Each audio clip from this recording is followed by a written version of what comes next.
Alright, so this would be day 2. Day 2, you guys have got to be like on the ball with your time management because we have got to get these in as soon as possible. So when you get to class, get your oven started. Okay? So on the ovens at our school, we're gonna preheat the ovens to 350. So you turn the oven mode first to bake, and then you turn the temp. Okay, you're gonna turn it till it says 375. You should hear a chime, and then 3 blue lights. Okay, if you're in like my second or fifth period, it probably won't take that long to heat up. But the first and the fourth periods, it will take a little bit longer. So you're gonna get your bag from before that we did yesterday, and you're gonna get the yogurt that you did yesterday. Okay. You're gonna get out your supplies, so you will need your KitchenAid mixers from down below. Careful, they are very heavy. You will also need the bowl that goes along with it, and then you're gonna need probably just the little beater one that looks like a peace sign. You're gonna need that one. I think that one will work a little bit better. You're gonna need measuring spoons, a sheet pan. I didn't want to get out my full sheet pan. You'll need a piece of parchment paper. I will have those in the kitchens already. A knife. Your liquid measuring cup that is larger than 1 cup. So like a 2-cup measuring cup will probably be best. Baking soda, water, a slotted spoon, and your pizza cutter. You're gonna need all that stuff. Now I have it split up into person 1 and person 2, so then that way both of you can be doing stuff at the same time. So you really have to pay attention to the numbers and what step you're on. Okay, so person 1 is going to put the dry ingredients into the bowl of the KitchenAid mixer. So my bag of dry ingredients goes right into the KitchenAid mixer. And the reason why I'm not preheating my oven, I'm going to use my little toaster oven, just because that works a whole lot better for me. Alright, once your bag is emptied, you can throw that away. So I'll put it off to the side for now. With the KitchenAid mixers that we have at the school, you have to lock in the sides first, and then you're going to push down back here until you hear a click. Okay, so put the sides in first and then push it back. You're going to put the beater attachment on, and it goes on just like it shows. So my little thing here is this little here. I mean, there's only one way that you can put it on. All right. And then you're gonna add your Greek yogurt.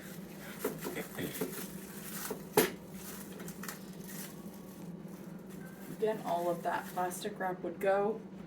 I forgot to get my rubber scraper.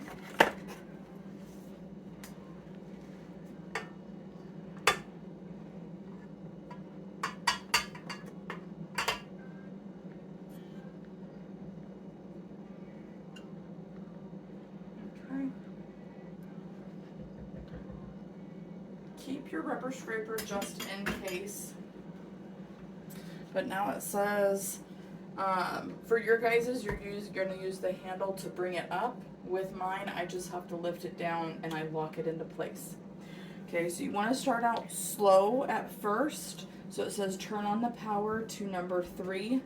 So on mine, that would be way too high. So I'm just going to go to stir until the Greek yogurt is mixed in all the way and it starts to form a ball.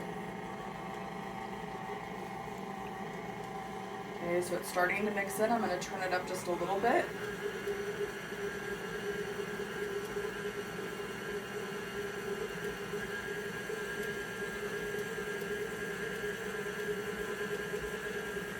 And as you can see, thank you. it is starting to form little balls or little pieces. That's what you want. So you're gonna let this go for about 3 minutes. It will start to get into one big ball.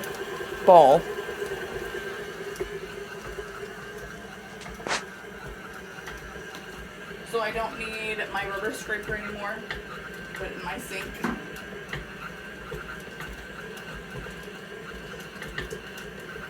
Okay, once you hear that knocking, that means my dough is almost ready. Let's see, 4, 5, 6. So my counter, I don't have a big enough kitchen, so I'm using my table. It has been cleaned. In case you want to show me where the table's at. Right there. That's my table. That has been cleaned and it is ready for our next step. Okay, I know it has not been 3 minutes, but you can hear that knocking noise. My dough is ready. So I'm going to turn it off, and it maybe takes about 2 minutes instead of 3. Lift it up, and it will kind of just push it down. And there should be no more flour. There we go. So see, all of the flour has been incorporated into our ball there. Okay. We're gonna sprinkle a little bit of the flour onto the counter. So about a tablespoon, I would say. So I'm gonna need my flour. I'm gonna need my knife and my pizza cutter.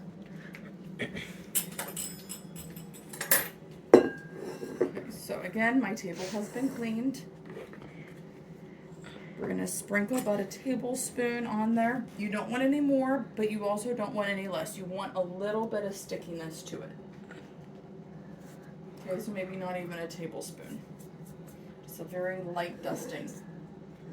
I take my dough, smush it together,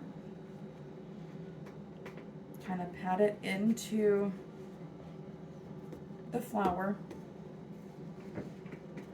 make it into a round little disc, and then we're gonna make 4 equal sections.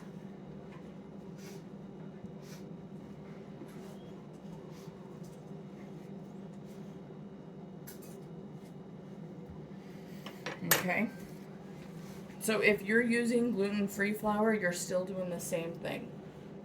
So with each of these, and this is why you don't want a whole lot of flour on here, because you want to be able to roll it into, I guess, a snake or a rope. And if you use too much flour, the table won't help you adhere to it. So I kind of start off in the middle, and I kind of just keep rolling.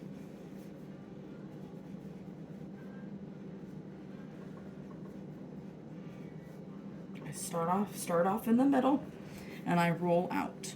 Again, if you have too much flour, it's going to be sliding all over. You want it about the length of your paper. So, here's my paper. That's good enough. So I'm going to put it off to the side. Get another one. Again, kind of start to roll it. Start in the middle, kind of pull it out.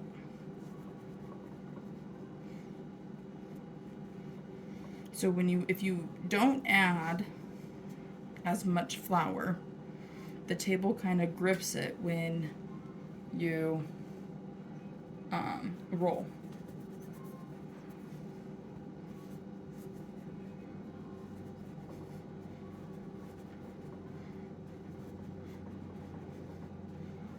So you can do 2, your partner can do 2, that way you guys get it all done.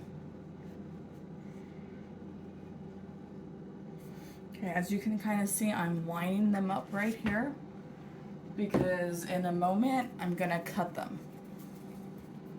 And it goes a whole lot faster if you cut them all at once with the pizza cutter. Kelly, can you put the water in the microwave for a minute and a half? So while somebody is doing this, I measured out my water to 1 cup. Again, liquid measuring cup. For a minute? Minute and a half. A minute 30 seconds. You're gonna put it in the microwave for a minute and 30 seconds. Alright, so there's my 3. I'm gonna use my pizza cutter, and I'm gonna do about, I should be able to get maybe 10, 12.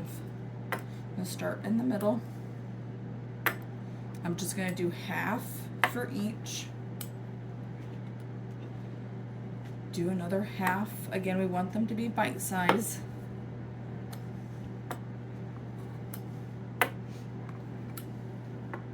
And I might be able to do 3 of this one, or 2.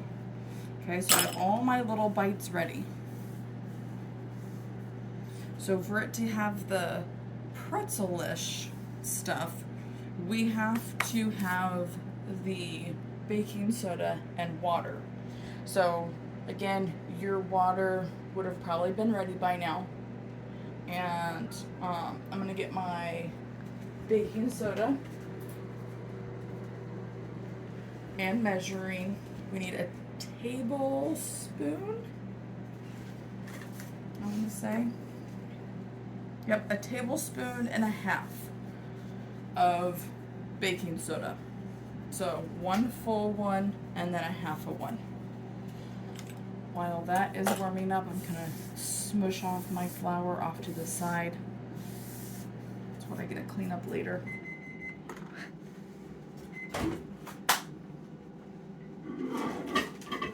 And then I have my pan. Again, I'm using my toaster oven, so I'm not using a big pan. And I just put my parchment paper on top. So then that way I don't have to clean this pan or anything.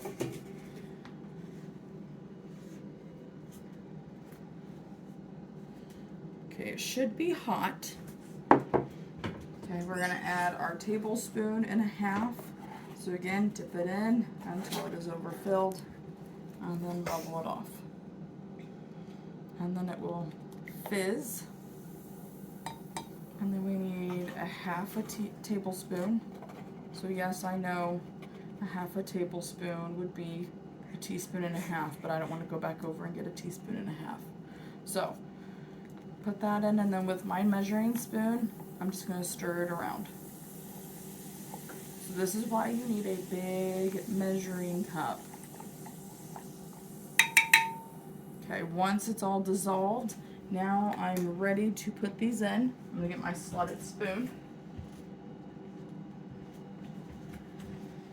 All right, so it's just like a little bath. I'm gonna put about four or five of them on my spoon, dip them in, let them get that mixture on it, and then I'm gonna put them right onto my pan. You don't want them to sit in there for long, just a few seconds. That will help to get that coating on them. You could also dip them in like this, get that coating on them, and then take them out. My water probably should have been a little bit hotter. So you want your water to be like really hot and boiling.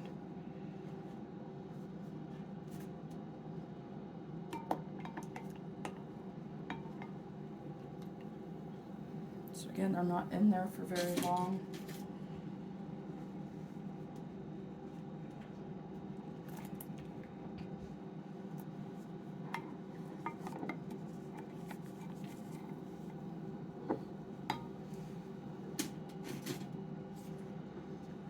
That's a very small pan.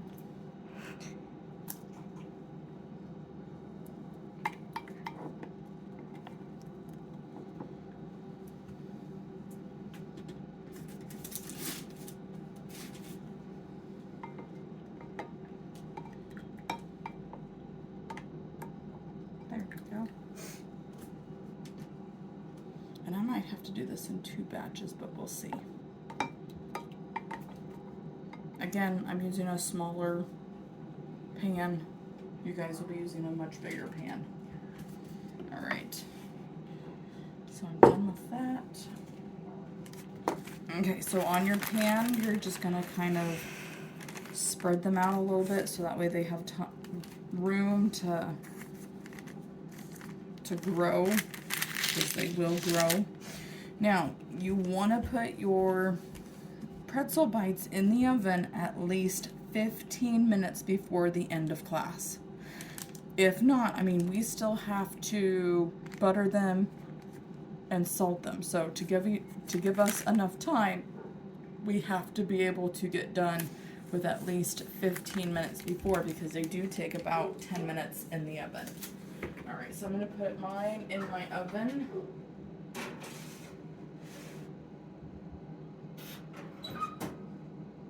My oven cooks a little bit faster, so I'm gonna put my timer on.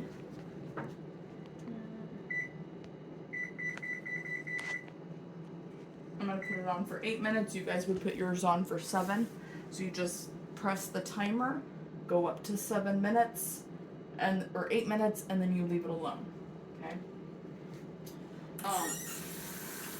While that is cooking, you would be cleaning up your area, cleaning up any of the messes that you made, washing your dishes. Once your dishes are all washed, you then need to get your butter ready.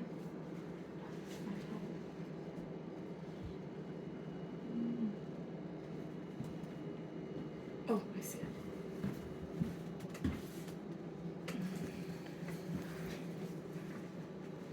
So for your butter, this will go on once your pretzel bites are made. I have a little bowl. You can use one of those little dishes up in the cupboard, or you can use a regular bowl. I'm going to cut 2 tablespoons of butter. So 1, 2, and then I'm gonna cut it. Where's my knife? There it is.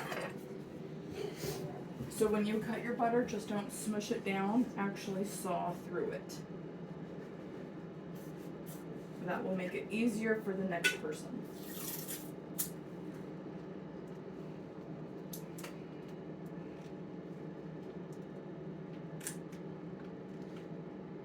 Put that there, and then I'll put it in the microwave for about 15-20 seconds, and then it should be melted.